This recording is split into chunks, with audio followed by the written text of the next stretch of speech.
മഴതോരും മുമ്പേ എന്ന മനോഹരമായ പരമ്പരയിൽ ഉടൻ വരുവാൻ പോകുന്ന മറ്റൊരു ഗംഭീര എപ്പിസോഡിലേക്ക് എല്ലാ പ്രിയപ്പെട്ടവർക്കും ഒരിക്കൽ കൂടി സ്വാഗതം.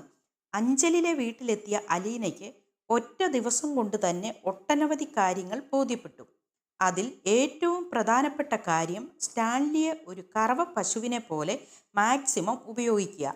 അത് ജീവിതകാലം മുഴുവനും തുടരുവാൻ വേണ്ടി വളരെ തന്ത്രപരമായി സ്റ്റാൻലിയുടെ ഭാര്യയും മക്കളെയും അയാൾക്ക് എതിരാക്കി മാറ്റുക.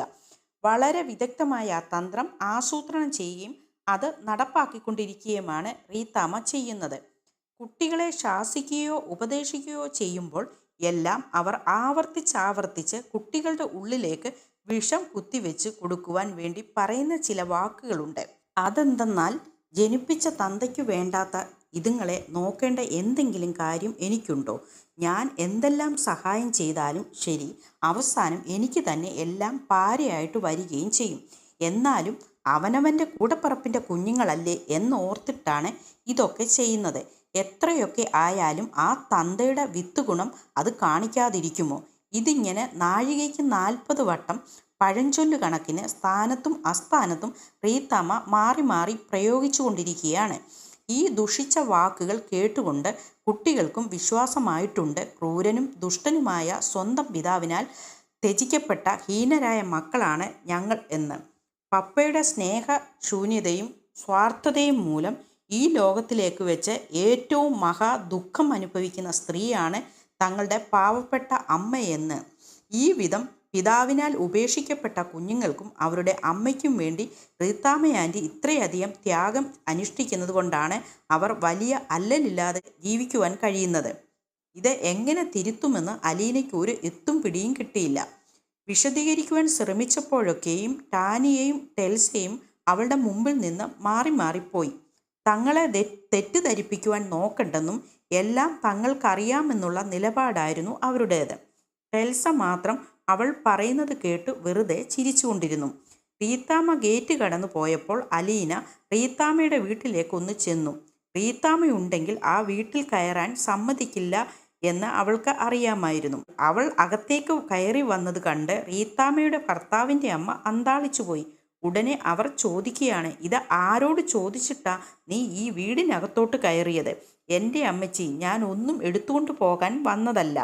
ഈ വീടൊക്കെ ഒന്ന് കാണാൻ വേണ്ടിയാ. അലീന അത് ഒട്ടും കൂസലില്ലാതെയാണ് പറയുന്നത്.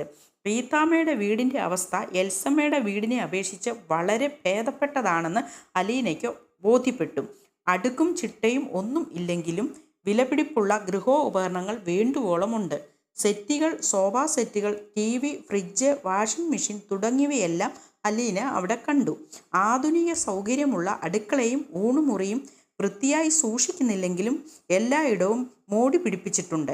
ബിൽഡിംഗ് കോൺട്രാക്ടറായ മൈക്കിൾ ഇപ്പോൾ കാര്യമായ ജോലിയൊന്നുമില്ലാതെ വെറുതെ വീട്ടിൽ ഇരിക്കുകയാണ് എന്ന് അലീനയ്ക്ക് മനസ്സിലായി. റീത്താമ്മയ്ക്ക് ഏതോ പ്രൈവറ്റ് ഇൻഷുറൻസ് കമ്പനിയിൽ ഏജൻസിയുണ്ട്. അതിൽ നിന്നുള്ള വരുമാനത്തെക്കുറിച്ച് അലീനയ്ക്ക് ഏകദേശം ഒരു ഊഹവും കിട്ടിയിട്ടുണ്ട്. പിന്നെ എവിടെ നിന്ന് വരുന്നു ഇത്രയും വലിയ സമൃദ്ധിയൊക്കെ? അപ്സ്റ്റെയറിലെ ഒരു മുറിയിൽ ഇരുന്നു കൊണ്ട് ടോജോയെയും ടാനിയെയും ഉപദേശിക്കുകയായിരുന്നു എൽസമ്മ. അവൾ പറയുന്നതെല്ലാം കള്ളത്തരമാണെന്ന് റീത്താമ്മ ചേച്ചി നിങ്ങളോട് പറഞ്ഞിട്ടുണ്ടല്ലോ. അവൾ പറയുന്നതിനൊന്നും ചെവി കൊടുക്കണ്ട. ആരും ഒരു അടുപ്പത്തിനും പോവണ്ട. വല്യപ്പച്ചനോടും മിണ്ടാൻ പോകണ്ട. ഇന്നോ നാളെയോ അവരങ്ങു പൊയ്ക്കോളും. സ്റ്റെയർ കേസ് കയറി മുകളിലെത്തിയ അലീന ഈ സംഭാഷണങ്ങൾ കേൾക്കാമായിരുന്നു. എൽസമ്മ വീണ്ടും പറയുകയാണ്, ഞാൻ നാളെ തിരുവല്ലയ്ക്ക് പോകും. 5 ദിവസത്തെ ധ്യാനമാണ്. ഞാൻ ഈ പ്രാർത്ഥിക്കുന്നതൊക്കെ നമ്മുടെ കുടുംബത്തിൻ്റെ നന്മയ്ക്ക് വേണ്ടിയാ. മമ്മി കുടിക്കുന്ന കണ്ണുനീര് എത്രയാണെന്ന് നിങ്ങൾക്കറിയാമല്ലോ. എൻ്റെ മക്കൾക്കെങ്കിലും എൻ്റെ പോലൊരു ദുർഗതി വരരുത്. ഞാൻ വെള്ളിയാഴ്ച വൈകുന്നേരം തിരിച്ചു വരും, അല്ലെങ്കിൽ ശനിയാഴ്ച രാവിലെ. പെട്ടെന്നൊരു കാലൊച്ച കേട്ടുകൊണ്ട് എൽസമ്മ മുഖമുയർത്തി നോക്കി. വാതിലിൻ്റെ അപ്പുറത്ത് നടന്നു വരുന്ന അലീന. അലീനയെ കണ്ടതോടുകൂടി എൽസമ്മയുടെ മുഖം പാറ പോലെ അങ്ങ് ഉറച്ചു. അലീന വാതിൽ കട്ടളയിൽ ചാരി ഡോർ കർട്ടനിൽ പിടിച്ചുകൊണ്ട് 3 പേരെയും ഒന്ന് നോക്കി. എന്നിട്ട് ചോദിക്കുകയാണ്, എന്നെ പേടിച്ചിട്ടാണോ നിങ്ങൾ ഇവിടെ വന്നിരിക്കുന്നത്? ഇന്ന് കാലത്തു മുതൽ ഇവിടെ തന്നെയാണല്ലോ, അതോ ഇങ്ങനെയാണോ എന്നും? അത് കേട്ട മാത്രയിൽ നിന്നെയും അവജ്ഞയും സ്ഫുരിക്കുന്ന സ്വരത്തിൽ എൽസമ്മ പറയുകയാണ്, നീ എന്നോട് സംസാരിക്കരുത്. ഓ അത് ശരി. അല്ല, ഞാൻ സംസാരിച്ചാൽ എന്താ ഇത്ര കുഴപ്പം? നിനക്കതിനുള്ള യോഗ്യതയില്ല. ശരി, അത് ഞാൻ സമ്മതിച്ചു. പക്ഷേ എൻ്റെ അമ്മയുടെ സ്ഥാനത്താണ് നിങ്ങൾ. എന്നാലും സ്വാതന്ത്ര്യക്കുറവ് കൊണ്ട് എൽസമ്മ ആൻറ്റി എന്ന് വിളിക്കുകയാണ്. ആൻറ്റി ഇങ്ങനെ കണ്ണടച്ച് ഇരുട്ടാക്കുന്നത് കൊണ്ടാണ് ആർക്കാണ് നഷ്ടം? ആൻറ്റിയുടെ മക്കൾക്ക് തന്നെ. എൽസമ്മ കഠിന വൈരാഗ്യത്തോടു കൂടി അലീനയെ തുറച്ചു നോക്കിക്കൊണ്ടിരിക്കുകയാണ്. അപ്പോൾ വീണ്ടും അലീന, ഈ മക്കളുടെ മനസ്സിൽ പപ്പയെക്കുറിച്ചുള്ള കുറെ തെറ്റിദ്ധാരണകൾ നട്ടുവളർത്തുന്നത് കൊണ്ട് ആർക്കാണ് ലാഭം? ആൻറ്റിക്ക് എന്തെങ്കിലും നേട്ടമുണ്ടോ? ഈ കുട്ടികൾക്കുണ്ടോ? നഷ്ടമേയുള്ളൂ ഇവർക്ക്. ഇവരുടെ പപ്പയുടെ കരുതലും സ്നേഹവും നഷ്ടമാകുന്നു. ആൻറ്റിക്ക് സ്വന്തം ഭർത്താവുമായിട്ട് ഒന്നിച്ചുള്ള ജീവിതവും നഷ്ടമാകുന്നു. ഉടനെ എൽസമ്മ പുച്ഛത്താൽ ചുണ്ടുകൂട്ടിക്കൊണ്ട് പറയുകയാണ്, ഓ, ഒരു ഭർത്താവ്! എന്ത് തെറ്റ് ചെയ്തിട്ടാ എൽസമ്മ ആൻറ്റി പപ്പയെ ഇത്ര കണ്ട് വെറുക്കുന്നത്? ഈ കയ്പിന് ഒരു അടിസ്ഥാനം വേണമല്ലോ. ഞാൻ മനസ്സിലാക്കിയിടത്തോളം പപ്പയുടെ മനസ്സിൽ സ്നേഹമുണ്ട്, മക്കളെ ഇഷ്ടമാണ്. എൽസമ്മ ആൻറ്റിക്ക് അങ്ങോട്ടുള്ളതിനേക്കാൾ 100-ൽ 1 വൈരാഗ്യം പോലും ഇങ്ങോട്ടില്ലതാനും. എനിക്ക് വെറുപ്പുണ്ടടി. ഈ ജന്മത്ത് തീർത്താൽ തീരാത്ത വൈരാഗ്യമുണ്ട്. കൊള്ളാം, ഇത്രയധികം പള്ളിയിൽ പോയി പ്രാർത്ഥിച്ചിട്ടും ഇത്രമേൽ ദാനങ്ങളിൽ പങ്കെടുത്തിട്ടും അതിനൊരു കുറവും വന്നിട്ടില്ല. പിന്നെ എന്തിനാ ആൻറ്റി ഈ പള്ളിയിൽ പോകുന്നത്? അതോ അയാൾ അത്രയ്ക്ക് എന്നോട് ചെയ്തിട്ടുണ്ട്. ഒരല്പം മനസമാധാനത്തിനു വേണ്ടിയാ ഞാൻ ഇങ്ങനെ പട്ടിയെപ്പോലെ അലഞ്ഞു തിരിഞ്ഞ് നടക്കുന്നത്. ഇതു പറയുമ്പോൾ എൽസമ്മ കിതയ്ക്കുവാൻ തുടങ്ങി. പപ്പ ചെയ്ത തെറ്റ് എന്താണെന്ന് പറയൂ ആൻറ്റി. അത് തീർത്തു തരുവാൻ പപ്പ തയ്യാറാണെങ്കിൽ ആ വഴിക്ക് നമുക്കൊന്ന് ശ്രമിക്കാമല്ലോ. അയാൾ ചെയ്ത തെറ്റോ? അയാൾ എന്നോട് തെറ്റു മാത്രമേ ചെയ്തിട്ടുള്ളൂ. നിന്നെപ്പോലൊരു പിഴച്ച മകൾ അയാൾക്ക് എങ്ങനെ ഉണ്ടായി? ചതിയൻ, വഞ്ചകൻ! ആൻറ്റി, ഞാൻ ഉണ്ടെന്നുള്ള വിവരം ഈ അടുത്ത കാലത്തല്ലേ പപ്പ അറിയുന്നത്? അതിനു മുമ്പ് തന്നെ പിണങ്ങിപ്പിരിഞ്ഞവരാണല്ലോ നിങ്ങൾ. അതിനൊരു കാരണം വേണ്ടേ? ഉണ്ടടി, കാരണമുണ്ട്. 1000 കാരണങ്ങളുണ്ട്. ശരി, ഒരെണ്ണം ഒന്ന് പറ. അയാൾക്ക് അയാളുടെ ഇഷ്ടങ്ങളായിരുന്നു വലുത്. അയാൾക്ക് ഇഷ്ടമുള്ളപ്പോൾ കുടിക്കണം, അയാൾക്ക് ഇഷ്ടമുള്ളപ്പോൾ ഭക്ഷണം കഴിക്കണം. എൻ്റെ സമയത്തിനൊരു വിലയുമില്ല. തോന്നുമ്പോൾ വീട്ടിൽ നിന്ന് പോകും, തോന്നുമ്പോൾ കയറി വരും. ഞാനെന്താ വീട് സൂക്ഷിപ്പുകാരിയോ? അതോ മക്കളെ പ്രസവിച്ചു വളർത്തുവാൻ വാടകയ്ക്കെടുത്തവളോ? കുഞ്ഞുങ്ങളുടെ തീട്ടവും മൂത്രവും കോരാനും വിയർപ്പലക്കാനും മാത്രമുള്ള കൂലിക്കാരിയോ? എൻ്റെ അഭിപ്രായങ്ങൾക്കൊരു വിലയുമില്ല.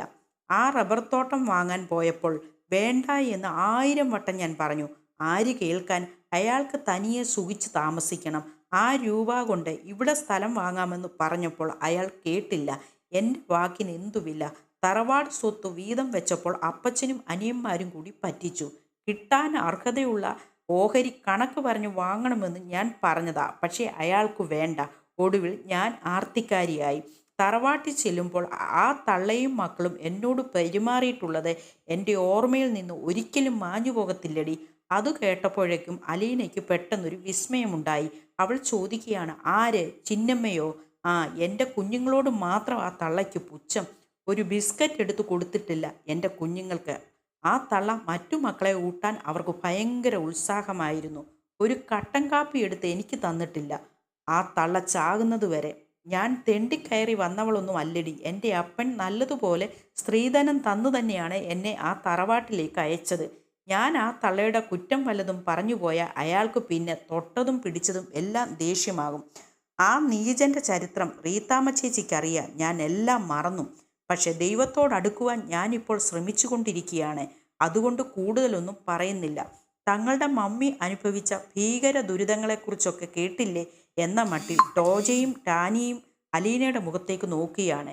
അലീനയുടെ കണ്ണുകളിൽ സഹതാപം നിറഞ്ഞു. എന്നിട്ട് അവൾ പറയുകയാണ്, എൽസമ്മ ആൻറ്റി, എല്ലാം മറന്ന് ദൈവത്തോട് അടുത്തുകൊണ്ടിരിക്കുകയല്ലേ?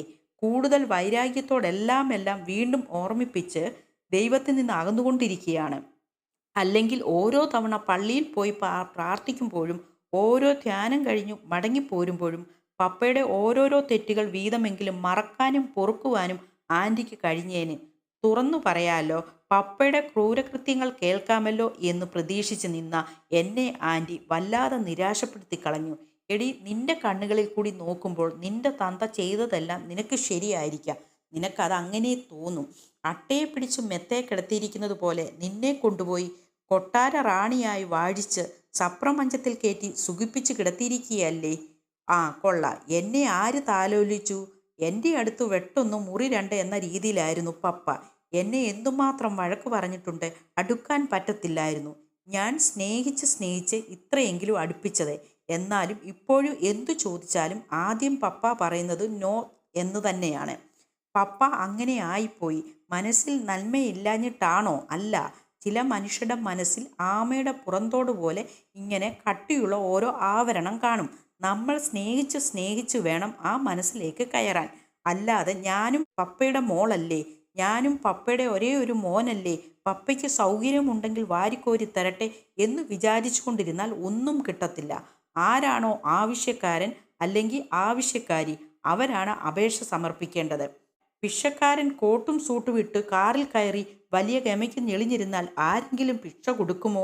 ഉടനെ എൽസമ്മ പറയുകയാണ്, എടി, സ്വന്തം മക്കൾക്ക് അവരുടെ അപ്പൻ കൊടുക്കേണ്ട സ്നേഹം ഭിക്ഷയാണെന്ന് പറയുവാൻ നിന്നെപ്പോലെ തെണ്ടി പരിചയമുള്ള പിച്ചക്കാരിക്ക് മാത്രമേ പറ്റൂ. ആ, അതുകൊണ്ട് ഞാൻ പറഞ്ഞത്, ചിലരെ ചോദിക്കാതെ തരും, മറ്റു ചിലർ ചോദിച്ചാലേ തരൂ, വേറെ ചിലർ ചോദിച്ചാലും തരില്ല. നിങ്ങളൊക്കെ ഒരു തരിമ്പ് സ്നേഹം കൊടുക്കാതിരുന്നിട്ടും പപ്പ നിങ്ങൾക്ക് ചോദിക്കാതെ തന്നെ കുറേ തരുന്നുണ്ടല്ലോ. എന്തോന്ന് തരുന്നുണ്ടെന്ന്? അതെന്താ ആൻറ്റി ഇങ്ങനെ ചോദിക്കുന്നേ? വീട്ടു ചെലവിനുള്ള പണം, കുട്ടികളുടെ പഠിപ്പിനുള്ള പണം, പൈസ ഇതെല്ലാം പപ്പയല്ലേ തരുന്നത്? നക്കാപ്പിച്ച. അതും റീത്താമ്മ ചേച്ചി വല്ലവൻ്റെയും മുമ്പിൽ ചെന്ന് നാവിട്ടലച്ച് കയ്യും കാലും പിടിച്ച് കെഞ്ചിയാൽ കിട്ടുന്നത്. എൽസമ്മയാൻറ്റി ഇങ്ങനെ ഇവിടിരുന്ന് മുൻവിധിയോടെ കാര്യങ്ങൾ കാണാതെ ഒരു ദിവസം കുളത്തുപുഴയ്ക്ക് വന്ന് കണക്കൊക്കെ ഒന്ന് പരിശോധിച്ചു നോക്കണം. കണക്കെഴുതാൻ ആർക്കാടി കഴിയാത്തത്? റീത്താമ്മ ചേച്ചി എന്നോട് നുണയൊന്നും പറയില്ല, എനിക്ക് ഉറപ്പുണ്ട്. ചേച്ചി ഇല്ലായിരുന്നെങ്കിൽ ഞാനും എൻ്റെ മക്കളും എന്നേ പെരുവഴിയിൽ ഇറങ്ങി തെണ്ടേണ്ടി വന്നേനെ. അങ്ങനെയാണെങ്കിൽ ആ ചേച്ചിയാണ് ഈ കുടുംബത്തിലെ ധൂമഹേതു. അതെനിക്ക് ഇവിടെ വന്ന് കയറിയപ്പോൾ തന്നെ മനസ്സിലായി. ആൻറ്റി പപ്പയുടെ കുറ്റങ്ങൾ ഊതി വേർപ്പിച്ച് ചേച്ചിയെ പറഞ്ഞു കേൾപ്പിച്ച്, ചേച്ചി അത് പർവ്വതീകരിച്ച് ആങ്ങളമാരെ കേൾപ്പിച്ച് നിങ്ങളെല്ലാവരും കൂടി അത് ചർച്ച ചെയ്ത് അഗ്നിപർവ്വതമാക്കി മാറ്റി. എടി, നിന്നോട് ഞാൻ ആദ്യമേ പറഞ്ഞതല്ലേടി എന്നോട് സംസാരിക്കരുതെന്ന്? പൊയ്ക്കോ എൻ്റെ മുമ്പിൽ നിന്നും. ഞാൻ പൊയ്ക്കോളാം. പക്ഷേ ഒരു കാര്യം കൂടെ ഞാൻ പറയാം. നിങ്ങളുടെ ഈ വീട്ടിലെ ഏറ്റവും വലിയ പ്രശ്നം പരസ്പര ബഹുമാനമില്ല എന്നുള്ളതാണ്. വീട്ടിൽ വരുന്ന അതിഥികളോട് ബഹുമാനമില്ല. വലിയപ്പച്ചനോട് നിങ്ങൾ പെരുമാറിയ രീതി ഞാൻ കണ്ടതാണല്ലോ. താഴെ ഒരു പ്രായം ചെന്ന സ്ത്രീയെ കണ്ടു, റീത്താമ്മ ആൻറ്റിയുടെ ഭർത്താവിൻ്റെ അമ്മ. അവരോട് ചേച്ചിയും മക്കളും പെരുമാറുന്നതും ഞാൻ കണ്ടു. തുടർന്ന് അലീന തിരിച്ചു പോകുവാൻ ഭാവിക്കുകയാണ്. പെട്ടെന്ന് എന്തോ ഓർത്തതുപോലെ തിരിഞ്ഞു നിന്നു. എന്നിട്ട് പറയുകയാണ്, ഒരു കാര്യം കൂടി. പപ്പയുടെ കുറ്റങ്ങൾ ഊതിപ്പെരുപ്പിച്ചുണ്ടാക്കിയ ഒരു തടവറയിൽ കിടക്കുകയാണ് നിങ്ങൾ അമ്മയും മക്കളും. നിങ്ങൾ ഇങ്ങനെ കിടക്കുന്നത് കൊണ്ട് റീത്താമ്മ ആൻറ്റിക്ക് പല ലാഭങ്ങളും കാണും. അതുകൊണ്ട് അവർ ഈ തടവറ പൊളിക്കുവാൻ കൂട്ടുനിൽക്കില്ല. മാത്രവുമല്ല, ഇനിയും ഇത് ബലപ്പെടുത്തുവാൻ നോക്കുകയും ചെയ്യും. ഈ തടവറയിൽ നിന്നും എന്ന് നിങ്ങൾ പുറത്തു കടക്കുവാൻ പറ്റുമോ അന്ന് നിങ്ങൾക്ക് സ്വാതന്ത്ര്യത്തിൻ്റെ വെളിച്ചം കാണാം. അലീന തിരികെ പോന്നു. രാവിലെ ടെൽസിയെ മുറ്റമടിക്കാൻ പരിശീലിപ്പിച്ചുകൊണ്ട് വീടിൻ്റെ മുൻഭാഗത്ത് നിൽക്കുകയായിരുന്നു അലീന. ടെൽസയ്ക്ക് ഒന്നിനും ഏകാഗ്രത എന്ന് അവൾക്ക് ബോധ്യപ്പെട്ടു. 2-3 തവണ മുറ്റത്ത് ചൂലൊന്ന് ഓടിച്ചിട്ട് അവൾ നിവർന്നു നിന്ന് അലീനയോട് എന്തെങ്കിലും ഒരു കിന്നാരം പറയും. അവളെ കൊണ്ട് മുറ്റം മുഴുവൻ വൃത്തിയാക്കിക്കണമെന്നുണ്ടെങ്കിൽ 16 മണിക്കൂറെങ്കിലും വേണ്ടി വരുമെന്ന് അലീനയ്ക്ക് തോന്നി. ഒന്നും അടുക്കോടെയും ചിട്ടയോടെയും ചെയ്യാൻ അറിയില്ല. ടെൽസിയെ തനിക്ക് വിട്ടുകിട്ടിയിരുന്നെങ്കിൽ ഒരൊറ്റ വർഷം കൊണ്ട് പരിവർത്തനം വരുത്തുവാൻ കഴിയുമായിരുന്നുവെന്ന് അലീന ചിന്തിച്ചു. അല്പനേരത്തിന് ശേഷം ഒരു ബാഗും തൂക്കിപ്പിടിച്ച് റീത്താമ്മയും പിന്നിൽ എൽസമ്മയും അടുത്ത വീടിൻ്റെ സിറ്റൗട്ടിലേക്ക് വരുന്നത് അലീന കണ്ടു. എൽസമ്മ മനഃശാന്തി തേടി തിരുവല്ലയിലെ ധ്യാനത്തിന് പോവുകയാണെന്ന് അവൾക്ക് മനസ്സിലായി. റീത്താമ്മ അനുജത്തിയെ കൊണ്ടുവിടാൻ പോവുകയാണ്. കാറിൻ്റെ ബാക്ക് സീറ്റിലേക്ക് ബാഗ് വെച്ചിട്ട് റീത്താമ്മ അലീനയെ ഒന്ന് സൂക്ഷിച്ചു നോക്കി. എന്നിട്ട് എൽസമ്മയോട് പറയുകയാണ്, കാറിലോട്ട് കയറ്, ഞാനിപ്പോൾ വരാം. ഇതു പറഞ്ഞിട്ട് റീത്താമ്മ അലീന നിൽക്കുന്നിടത്തേക്ക് ചെന്നു. എൻ്റെ അനുവാദമില്ലാതെ നീ എൻ്റെ വീട്ടിൽ കയറി ഇറങ്ങി നടക്കും അല്ലേ? അധിക പ്രസംഗി. നിനക്ക് തോന്നിവാസം കാണിക്കാൻ നിൻ്റെ തന്തയുടെ വകയൊന്നുമല്ല ആ വീട്, മനസ്സിലായോടി? ഉടനെ ഉരുളയ്ക്ക് ഉപ്പേരി പോലെ അലീന പറയുകയാണ്, എൻ്റെ പപ്പയുടെ വീട്ടിൽ അദ്ദേഹത്തിൻ്റെ അനുവാദമില്ലാതെ നിങ്ങൾക്ക് കയറി ഇറങ്ങി നടക്കാമെങ്കിൽ എനിക്കും തിരിച്ചും അങ്ങനെ തന്നെ ആവാം. ഏതാടി നിൻ്റെ പപ്പയുടെ വീട്? ഈ ഇരിക്കുന്ന വീടും സ്ഥലവും വാങ്ങിയത് നിങ്ങളുടെ അനുജത്തിയുടെ പേരിലായിരിക്കും, പക്ഷേ വീടിൻ്റെ ഡോക്യുമെൻറ്റ്സ് എൻ്റെ പപ്പയുടെ പേരില്ല. ഓ, നീ അവകാശം സ്ഥാപിക്കാൻ വന്നതാ അല്ലേ? എനിക്ക് നിങ്ങളുടെ ആരുടെയും ഒരു അവകാശവും വേണ്ട. നിങ്ങൾ ആരും അത് തരികയും വേണ്ട. അല്ലെങ്കിൽ ഇങ്ങു വാടി, നിനക്ക് തരാം. നീ എന്തൊക്കെയാടി ഈ എൽസമ്മയോട് പറഞ്ഞത്? ഞാനാണ് അവളുടെ കുടുംബം തല്ലിപ്പിരിച്ചതെന്നോ? എന്നിട്ട് എനിക്ക് ഏതാണ്ട് ലാഭമുണ്ടാക്കാൻ വേണ്ടിയാണെന്നോ? ആ, ഞാൻ ഒരു സത്യം പറഞ്ഞെന്നേ ഉള്ളൂ. എന്ത് ലാഭമാടി ഞാൻ ഉണ്ടാക്കിയത്? പിന്നെ നിങ്ങൾ എന്തിനാ ഈ അനുജത്തിയെ ഉന്തിത്തള്ളി ധ്യാന കേന്ദ്രത്തിലേക്ക് അയക്കുന്നേ? നന്നാവാനാണെങ്കിൽ 2ഓ 3ഓ ധ്യാനം കൂടിയാൽ മതി. 150 ധ്യാനം കൂടുന്നത് മനോരോഗത്തിൻ്റെ ലക്ഷണമാ. സ്വന്തം അനുജത്തിയെയും മക്കളെയും ചൂഷണം. നിങ്ങൾ എത്ര കാലം ജീവിക്കും? കോപം കൊണ്ട് റീത്താമ്മയുടെ മൂക്ക് വിറയ്ക്കുവാൻ തുടങ്ങി. ദഹിപ്പിക്കും വിധം അലീനയെ നോക്കിയിട്ട് അവർ കാറിനടുത്തേക്ക് തിരിഞ്ഞു നടന്നു. അലീന തിരിഞ്ഞ് മുറ്റമടിക്കുന്ന ടെൽസയെ ശ്രദ്ധിച്ചു. റീത്താമ്മ കാർ ഓടിച്ച് ഗേറ്റിന് നേർക്ക് വരികയായിരുന്നു. ടെൽസ ചേച്ചീന്ന് ഉറക്കെ നിലവിളിക്കുന്നത് കേട്ട് അലീന ഞെട്ടിത്തിരിഞ്ഞു. ഈ സമയത്ത് കാറിൻ്റെ ബമ്പർ അലീനയുടെ കണങ്കാലികളെ അമർത്തി ഉരസി കടന്നുപോയി. മുൻചക്രം അവളുടെ പാദത്തിലൂടെ കയറി ഇറങ്ങി. അലീന അമർന്നുപോയ ഒരു നിലവിളിയോടെ നിലത്തേക്കങ്ങ് ഇരുന്നു. കാർ ഗേറ്റ് കടന്നു പോയി. ഔതക്കുട്ടിച്ചാൻ സിറ്റൗട്ടിൽ നിന്ന് ഓടി ഇറങ്ങി വന്നു. അവൾ കാർ ഇടിപ്പിച്ചു കൊന്നേനെയല്ലോ മോളെ നിന്നെ. ഔതക്കുട്ടിച്ചാൻ അലീനെ താങ്ങി എഴുന്നേൽപ്പിക്കുവാൻ ശ്രമിക്കുകയാണ്. ഉടനെ നിവർന്നു നിന്നിട്ട് അലീന, സാരമില്ല സാരമില്ല, ആരും പിടിക്കണ്ട, കുഴപ്പമൊന്നുമില്ല, നല്ല വേദനയുണ്ട്, മുടന്തി അവൾ സിറ്റൗട്ടിലേക്ക് കയറി. കടുത്ത വേദന കടിച്ചമർത്തുകയാണ്. ഇതിനിടയിൽ അലീന ടെൽസയോട് പറയുകയാണ്, മോളെ ഇത്തിരി വെള്ളം കൊണ്ടുവാ, കാലൊന്ന് കഴുകട്ടെ. ടെൽസ വെള്ളം കൊണ്ടുവന്നു. അലീന മാർബിൾ ഫ്ലോറിൽ ഇരുന്നു കൊണ്ട് കാല് സിറ്റൗട്ടിലേക്ക് താഴേക്ക് തൂക്കിയിട്ടുകൊണ്ട് കഴുകി. ഔതക്കുട്ടിച്ചായൻ കാൽ വിരലുകൾ പിടിച്ച് വലിച്ച് ഞൊട്ട വിടുവാനും തിരുമുവാനും ശ്രമിച്ചു. വേണ്ട വേണ്ട വല്യപ്പച്ച, വേണ്ട, വേദനിക്കുന്നുണ്ട്. അസ്ഥിക്ക് പൊട്ടലോ മറ്റോ ഉണ്ടോ മോളെ? ഏയ്, അതൊന്നുമില്ല വല്യപ്പച്ച, അവൾ മനഃപൂർവ്വം ചെയ്തതല്ലേ. നീ അവിടെ നിൽക്കുന്നത് കാണാഞ്ഞിട്ടാണോ? അറിയാതെ പറ്റിപ്പോയതായിരിക്കും, പേടിപ്പിക്കാൻ വേണ്ടി അടുത്തുകൂടെ കൊണ്ടുവന്നതായിരിക്കും ചിലപ്പോൾ. എന്നാലും ഇത് കുറെ കടുത്ത വിളച്ചിലായിപ്പോയി. ലാലിച്ചനോട് ഞാൻ വിളിച്ചു പറയട്ടെ മോളെ? വേണ്ട വല്യപ്പച്ച, പറയണ്ട. ഇനി ഇതൊരു പ്രശ്നമാക്കണ്ട. പക്ഷേ അരമണിക്കൂറിനുള്ളിൽ കാൽപാദം നീര് വന്ന് വീർത്തു. സ്റ്റാൻലിയെ അറിയിക്കേണ്ടാന്ന് അലീന പറഞ്ഞത് കാരണം ഔതക്കുട്ടിച്ചാൻ ഒരു ഓട്ടോറിക്ഷ വിളിച്ച് അതിൽ കയറ്റി അവളെ ഹോസ്പിറ്റലിലേക്ക് കൊണ്ടുപോയി. എക്സ്റേ എടുത്തു നോക്കിയപ്പോൾ പെരുവിരലിൻ്റെ ജോയിൻറ്റിൽ നേരിയ പൊട്ടലുണ്ടെന്ന് മനസ്സിലായി. ഉടൻ തന്നെ കാലിൽ പ്ലാസ്റ്റർ ഇട്ടു.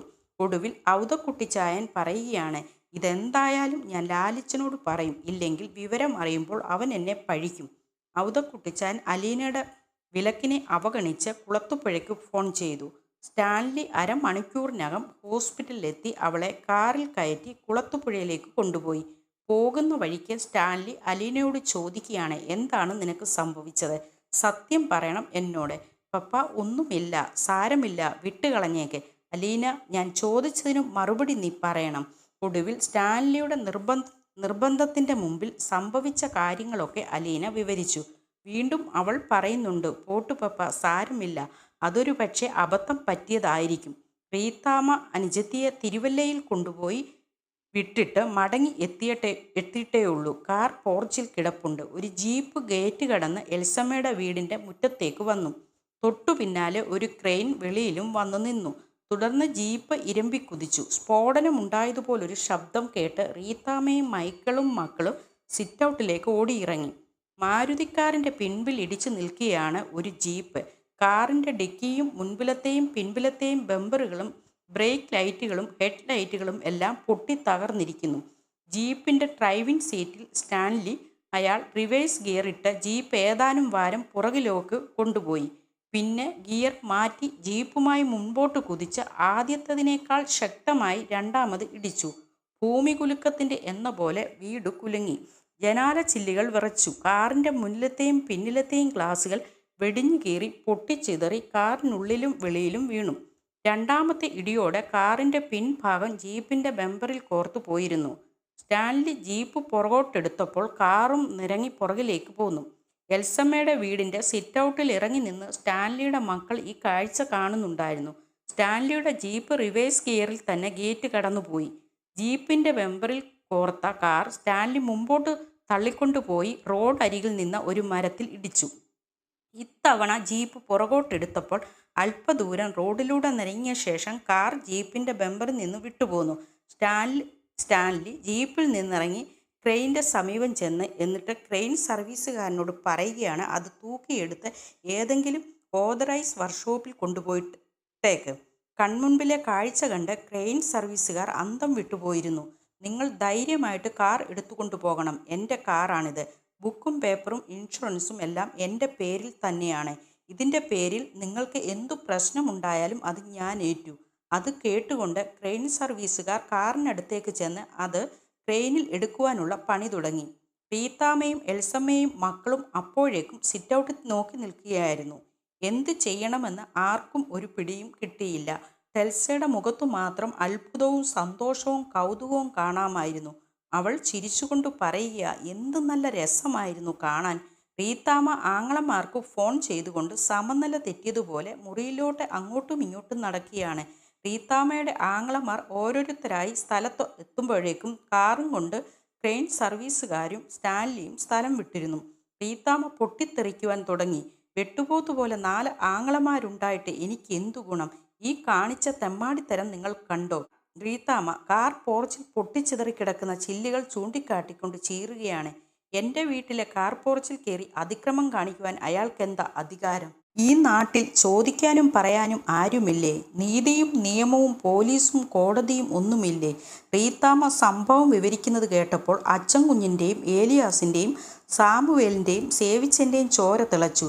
ഇതിനകം അയൽക്കാരിൽ ചിലരും അവിടെ എത്തിയിരുന്നു. റീത്താമ്മയും ആങ്ങളമാരും കൂടി പോലീസ് സ്റ്റേഷനിൽ എത്തി.